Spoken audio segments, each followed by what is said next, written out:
So, should you go to Academy of Art University if you want to get a job in the games industry? Well, it could be useful depending on how you spend your time.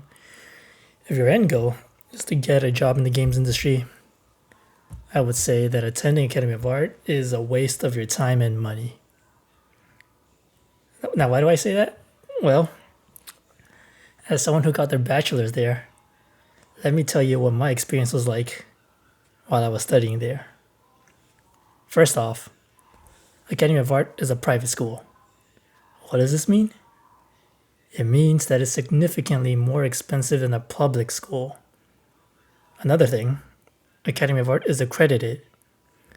This means that just like any other college, like say UC Santa Cruz, State College, or Community College, you have to take regular GE classes or general ed in order to get your degree.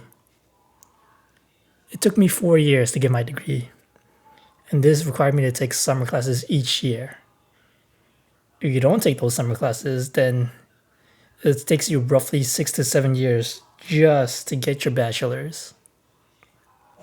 Now, the biggest thing that you get out of going into Academy of Art for game design is that all your professors and teachers that teach game design there have all worked in the industry before. They can personally look at your work and provide critique while also teaching you the skills and knowledge of all the tools used for making games.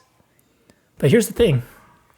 The tools you're taught to use in those classes, you can easily find that knowledge on YouTube on how to use those tools. So for me, I was taught with Maya for 3D modeling and the Adobe products like Photoshop, Illustrator for artwork. You can do the same thing though with free software like Blender, Paint.net, or Photopea. All of those are free, and the concepts are all the same. All you have to do is get used to the software.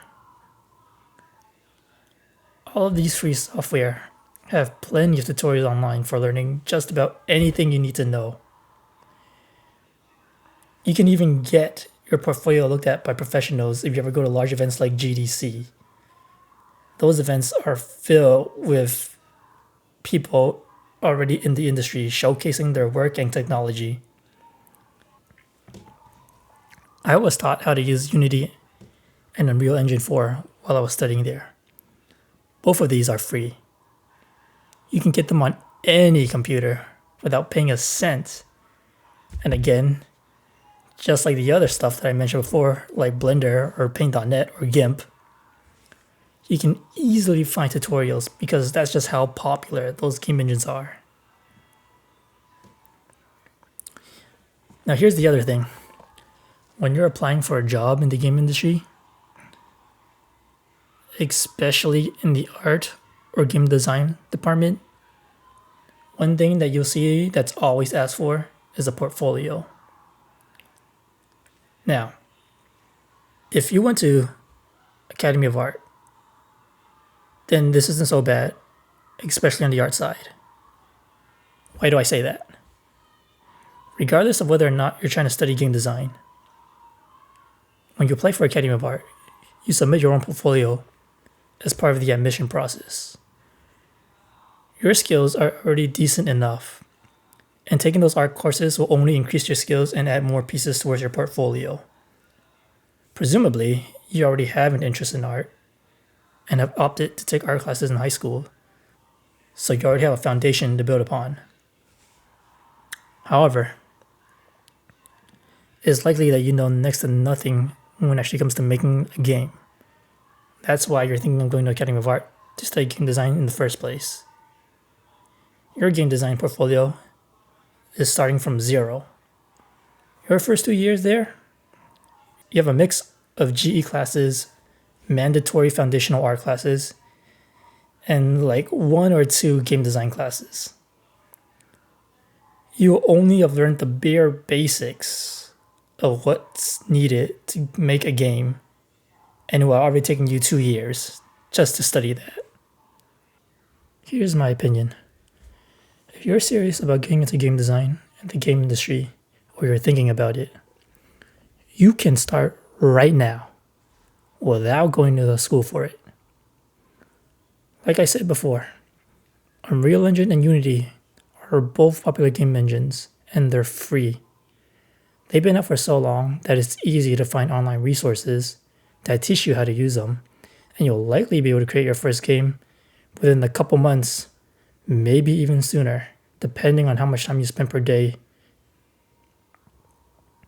If you're in high school, then you have even more time to figure out if you like making games. If your plan is to enter the art side of games, go download Blender, start playing around with it right now. Unless your plan is to only work on 2D games, or you're just trying to become a texture artist, the art side of games has you making 3D models. You'll also want to look into Paint.net, GIMP, or Photopea to get more familiar with how image manipulation software works, because you're not going to be importing scans of your sketchbook with colors on them. Everything is done digitally. Now, if you're trying to get into more of the engineering side of the game, such as multiplayer stuff, networks, scripting, and combat, I would highly suggest you start learning how to code and or study computer science and get a degree there. You'll learn how to code much better than the basics you'll learn in the Academy of Art, and you'll have access to a much larger job market with much higher pay if you end up not pursuing the game industry. If you're still adamant in attending Academy of Art University for that game design degree, here's some of my advice. Because the school is accredited, you need to complete GE classes in order to earn credits for your degree. Take those classes at your local community college to cut down on costs. Make sure that the classes that you're taking can have their credits transferred over to Academy of Art. Take advantage of the fact that your teachers in the game design department are professionals that have likely worked in well-known game companies.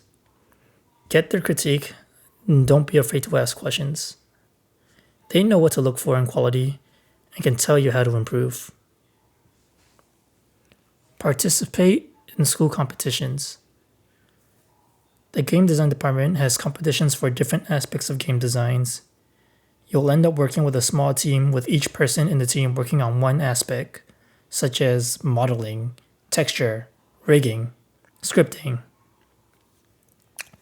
This gives you an idea of what it's like to be working within the industry itself, because that's how your roles are allocated. In the same vein, participate in game jams outside of school, like the Ludum Dare or Global Game Jam. If you don't know what a game jam is a contest where you're typically given between 24 to 72 hours to create a game from scratch. Each game jam has a theme that you base your game off of, and you'll be either working independently or with a team, depending on the format. If you don't have the equipment at home, make use of the school computer labs. The computers on the game department floor are top of the line and meant to handle all the software used. It'll run Maya, it'll run Adobe, it'll run all the software at once. The labs also have Wacom and Cintiq tablets. The next bit here applies mostly to those who have just graduated high school. Don't limit yourself to just working on homework and spending your free time gaming or goofing off. If you're done with your homework or taking a break, look into your own separate projects outside of school, whether that be working on your own game, rigging a 3D model, or painting textures. Working on your own projects will only serve to better your own skills and increase your portfolio. That's not to say that you shouldn't have free time to play or mess around, but keep in mind, this isn't high school anymore. Private school is expensive, and you're here because you want to use the knowledge you learn here to get a job.